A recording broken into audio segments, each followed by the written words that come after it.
Good morning. എല്ലാവരും എഴുന്നേറ്റ് ജോലിക്കൊക്കെ പോയോ? എന്നാ ഉണ്ട് എല്ലാവർക്കും വിശേഷമൊക്കെ? ഒരു വീക്കെൻഡും കൂടെ ആയില്ലേ? എല്ലാവരും ഹാപ്പിയാണോ? ഞാൻ വിചാരിച്ചേ ഇന്നെങ്കിലും ഇച്ചിരി നേരത്തെ എഴുന്നേക്കണമെന്ന്, എന്ന് വെച്ചാൽ 10 മണിക്ക് മുമ്പ് എഴുന്നേക്കണമെന്ന്. ഭയങ്കര വാശിയുള്ള കൂട്ടത്തിലാന്ന് ഞാൻ. അതുകൊണ്ട് 10 ആവാൻ 5 മിനിറ്റ് ഉള്ളപ്പോൾ ഞാൻ എഴുന്നേറ്റ് നോക്കൂ. ഇനി 5 മിനിറ്റ് കൂടെ ഇല്ലേ 10 ആവാൻ. ഞാൻ എഴുന്നേറ്റ് വന്നപ്പോഴത്തെ ഇദ്ദേഹത്തെ സൺറൈസിലെ പിള്ളേർ സ്കൂൾ വിട്ട് വീട്ടിൽ പോകാൻ തുടങ്ങി. അവരുടെ സ്കൂൾ ബസ് ഇറങ്ങി പോകുന്ന നോക്കി. ആ സമയത്താണ് ഞാൻ എഴുന്നേറ്റ് വരുന്നത്. എന്താ അല്ലേ മടിച്ച് പെങ്കൊച്ച്. പറഞ്ഞിട്ട് കാര്യമൊന്നുമില്ലെന്നേ, നന്നാകുകയല്ല.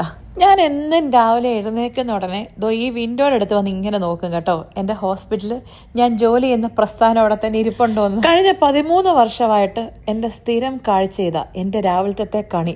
ഞാൻ രാവിലെ എഴുന്നേറ്റ് കണ്ണ് തുറന്ന് ഈ വിൻഡോ അടുത്ത് വന്ന് നിൽക്കും. ഇങ്ങനെ അങ്ങോട്ട് നോക്കി നിൽക്കുമ്പോൾ എന്തൊരു സുഖമാണ് കേട്ടോ.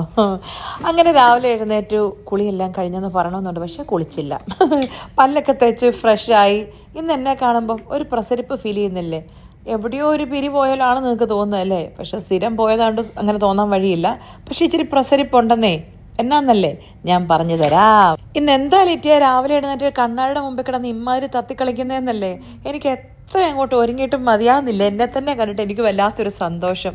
എന്തൊക്കെയോ എന്താ പറയണ്ട, ഒരുങ്ങണമെന്നോ തലമുടി ചീകണമെന്നോ എനിക്കറിയില്ല. എനിക്ക് എന്നെ കാണുമ്പോൾ തന്നെ ഉണ്ടല്ലോ ഒരു ഭയങ്കര വല്ലാത്തൊരു പോസിറ്റീവ് എനർജി. അപ്പം ഞാൻ വിചാരിച്ചു എന്നാൽ കമ്മലൊക്കെ ഒന്ന് മാറിയേക്കാന്ന്, ഒരു ചേഞ്ച് വേണ്ടേ? സാധാരണ ഇട്ട കമ്മൽ ഒരു 2 വർഷം കഴിഞ്ഞാൽ ഞാൻ സ്ഥിരമായിട്ട് ഊരുന്നേ. ഞാനാ ഇന്ന് കമ്മലൊക്കെ മാറ്റി പിടിക്കാൻ പോകുന്നത്. ഞാൻ പറഞ്ഞില്ലേ ഇന്നൊരു പ്രത്യേകത ഉണ്ടെന്ന്. എന്താന്നല്ലേ ഞാൻ പറയാതെ ആരെങ്കിലും കണ്ടുപിടിക്കാൻ നോക്കട്ടെ. അപ്പം ശരി, പോയേച്ചും വരാം.